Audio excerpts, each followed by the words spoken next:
I don't know how to start this video off really. It's it's not fun at all. But yeah, here we go. Let's just jump right into it. So one day, me and my friends we just decided to meet up and eat at Chuck E. Cheese because why not, for the memories, just see what it's like, if anything's changed or not, which it did a lot actually, because at my old Chuck E. Cheese place, or the one that's near where I live, used to have an animatronic there, but they removed everything. Now they just have the little tiny puppet mascot thing, whatever that is. But yeah, I was kind of disappointed, but here you go. Let's just jump right into the story. So me and my friends planned this thing out in the afternoon a couple weeks ago, just trying to relive old memories, if you know what I mean. Everyone wants to do that. So I got excited, and I told my friends on Discord that I was going to Chuck E. Cheese. We went there. So my friend sent this. Yeah, I don't know what this is, but whatever. So we finally make it to Chuck E. Cheese. I was excited. This was during the Corona season, if you know what I mean. So everyone still had to wear masks and all that. Here's the prize counter. And I'm not storytelling this because it's not like, another person that I'm like telling their story, but this is mine. So yeah, here it is. No animatronics at all involved. It's just a little toy man. Yeah, there's me laughing about it, but yeah, the arcades look nothing like this at all. It was just few games, barely any, none involving coins. Now it has cars like Dave and Buster's, and yeah. Now that I've told you all the description, let's get into the story. So, me and my friends were playing our games, doing our thing at Chuck E. Cheese. We noticed that there's just this random person staring inside Chuck E. Cheese. It's a grown man, by the way. And I don't know what he was doing. Never seemed homeless. He was just standing out there, white shirt. And we noticed that after a couple hours of playing games and eating the food, we were the only ones. Me and my friends were the only ones left in the place. This place, this thing creeps me out, But we found out that he was staring directly at us because we were the only ones left in that place. He was looking right at us from the window of the place, and yeah, it was very, very weird. We thought he was just looking in because Chuck E. Cheese. Maybe he's reminding himself of old memories, but no, it was not that. He was looking directly at us. Here's some footage that I kind of got of him, but yeah, he entered the place just a couple minutes after we caught him looking at us, and he stood there at the cash register for at least 5 minutes, doing nothing, just like seeing us in his peripheral vision while looking for like a meal or something. I don't know what he was doing, but after that, he left and left us there again by ourselves. So this is a video of me telling everyone that we're the only ones left in the place. And yeah, would have made this thing creepier if there was a actual animatronic there, but there wasn't. This dude left the place. We decided to stay a little bit extra inside Chuck E. Cheese because we saw him still outside of the place. He was just standing there doing nothing, and it was very, very creepy. Anyway, we decided to play the games once more just to stay inside a bit longer, but since due to Corona, we had to leave at 9 p.m., which is kind of early in my opinion, but it is what it is. So after we were playing the games and all that, we saw that he wasn't outside anymore, which was very nice to us, because at least he wasn't outside. We can go home safely, just have a peace in mind that he left. He was just maybe he was just some weird creep, you know. So we decided to leave, and yeah, here it goes. Some footage here.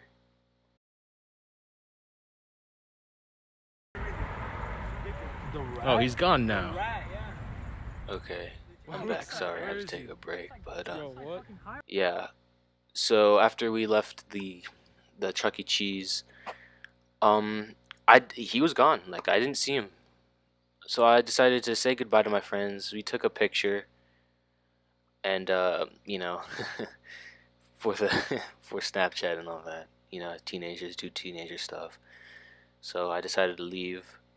Went back to my car, turned on the car, and I found something very disturbing, in my opinion.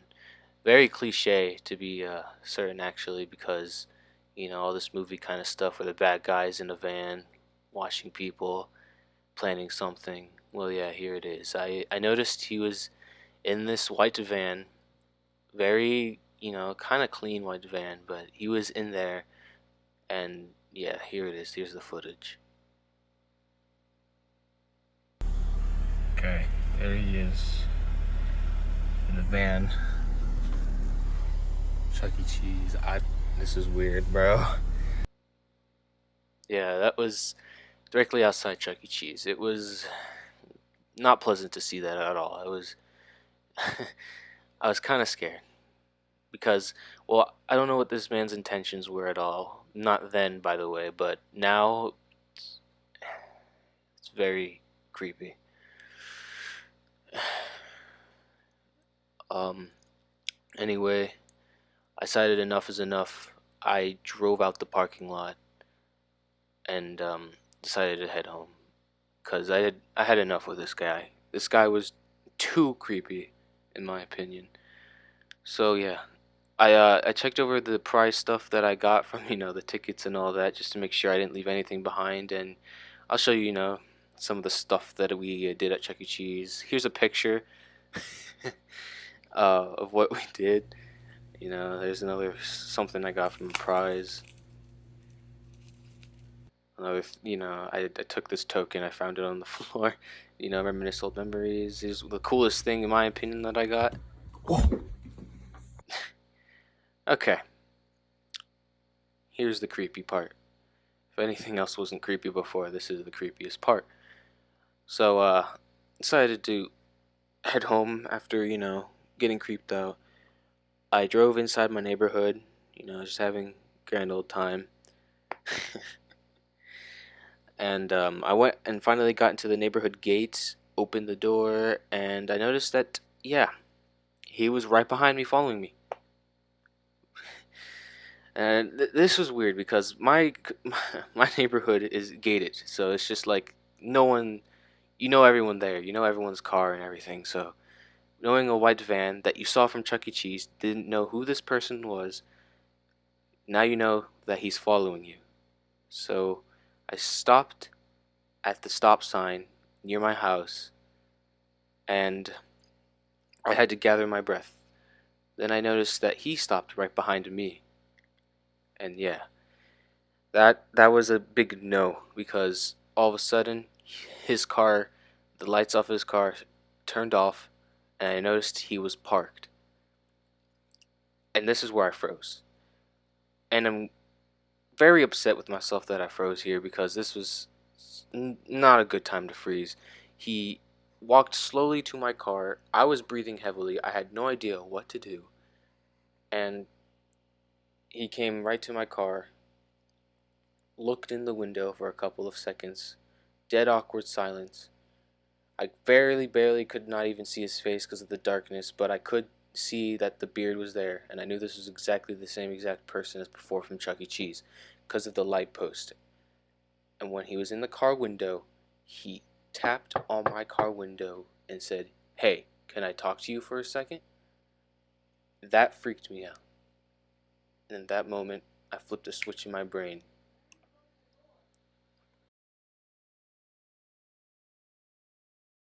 Sorry, stuff happened. I couldn't talk about it anymore, but yeah, back to the story. I flipped the switch in my brain, and I hit the gas pedal like my life meant it because some random stalker dude staring at us from Chuck E. Cheese outside my car window. And mind you, my community or my neighborhood is very small, but luckily, thank God that my dad taught me this method. If you find someone that's following you, do not park at your house, no matter what.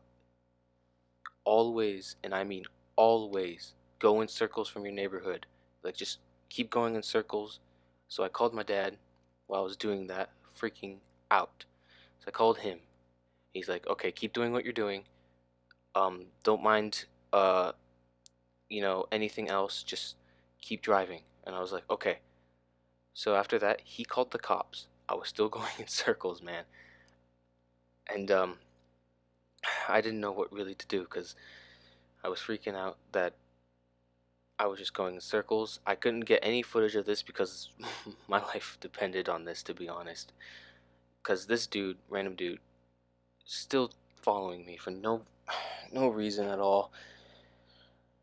But finally, the good news of the story. The cops came. The cops came. They they found the white van and he was caught. Just like that. So yeah. that's the end of the story. I'll have more information about this later on. It's just it's kind of too early, and just it's hard to grasp the whole situation, to be honest. I'm sorry I didn't get the footage from the end of this because I was in a life threatening situation, in my opinion. So yeah. Thanks for listening to this talk. It's yeah, just thank you. Um, yeah. I know this horror story wasn't really about, the animatronics like Five Nights at Freddy's and all that, but it was a stalker. It was a stalker story. So yeah. I'll see you all in the next one. Peace.